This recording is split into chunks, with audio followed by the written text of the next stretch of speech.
Саламатсыздар ма, құрметті оқушылар? 10-шы сыныптың құқық негіздері пәні бойынша сабағымызды бастаймыз. Бүгінгі сабағымыздың тақырыбы қылмыстық процестің міндеттері мен қағидаттары.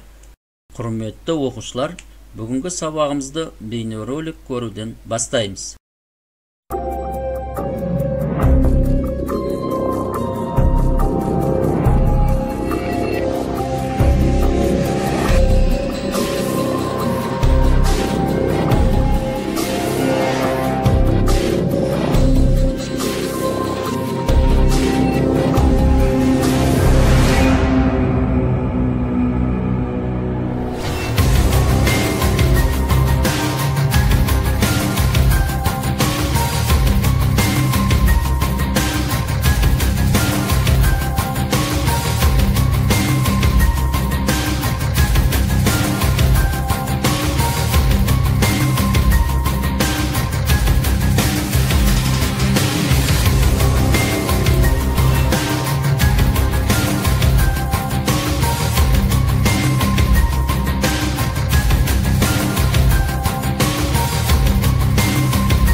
Оқушылар, бейнероликте қандай қылмыс түрлерін байқадыңыздар? Қылмыстық істер не үшін қозғалады? Әділ сот талқылауын жүргізу үшін қандай кедергілер бар? Қылмыскерлер неге қылмыстық жауаптылыққа тартылады? Белгілі бір жаза тағайындауда қылмыстық заңды дұрыс қолданудың қандай маңызы бар? Осы сұрақтарға жауап бере отырып, біз бүгінгі сабағымыздың мақсатын айқындаймыз. Бүгінгі сабақта қылмыстық іс жүргізу құқығының не екенін анықтаймыз.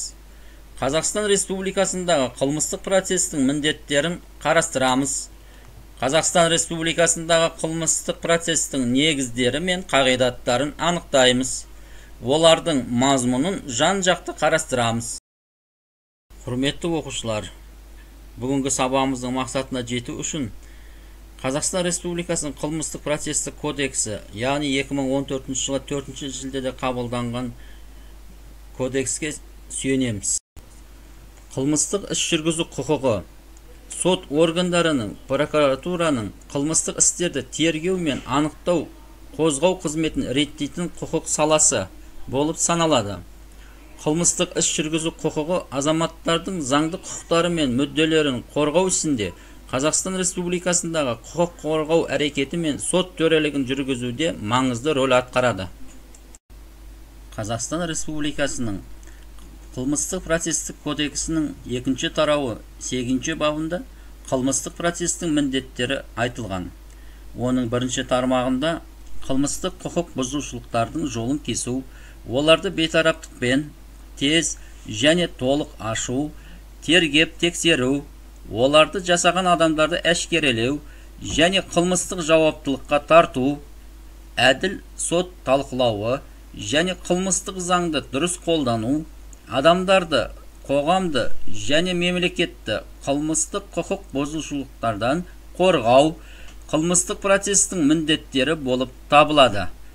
2 тармағында қылмыстық істер бойынша іс жүргізудің заңда белгіленген тәртібі адамды және азаматты негізсіз айыптау мен соттаудан, оның құқықтары мен бостандықтарын заңсыз шектеуден қорғауды, ал кінәсі кодексте көзделген қылмыстық процесс қағидаттарын өзгедей түрде бұзған соттың үкімі мен басқа да шешімдерде заңсыз болады және олардың күші жойылуға жатады.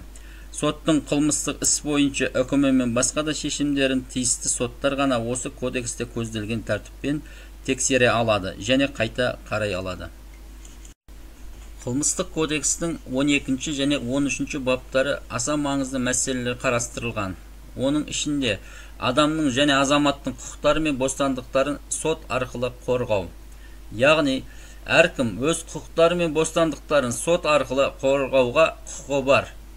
Ешкімнің өзі үшін заңмен көзделген соттылығы оның келісімінсіз өзгертіле алмайды. Мемлекет заңда белгіленген жағдайларда және тәртіппен әркімнің сот төрелігіне қол жеткізілуін және оған келтірілген залалды өтелуін қамтамасыз етеді.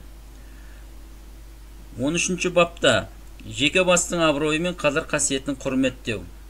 Бірінші тармағында былай айтылады: қылмыстық іс бойынша іс жүргізу кезінде қылмыстық процеске қатысатын адамның абыройын түсіретін немесе қадір қасиетін кемітетін шешімдер мен әрекеттерге тыйым салынады. Жеке өмір туралы мәліметтерді, сол сияқты адам құпия сақтау қажет деп санайтын жеке сипаттағы мәліметтерді осы кодексте көзделмеген мақсаттар үшін жинауға, пайдалануға және таратуға жол берілмейді. Құрметті оқушылар, бүгінгі сабағымызды бекіту үшін Қазақстан Республикасының қылмыстық процестік кодексін пайдалана отырып, келесі тапсырмаларды орындауға шақырамын.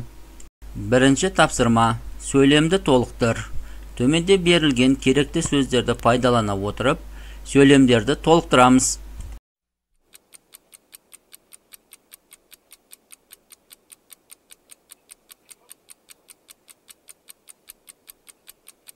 Екінші тапсырма: ситуациялық жағдайды талқылаңыз.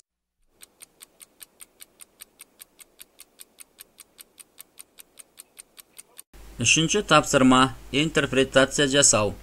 Қылмыстық іс жүргізуде қылмыстық процестің міндеттері мен қағидаттарын ескеру қаншалықты маңызды? Қорытынды ой түйін жазыңыз.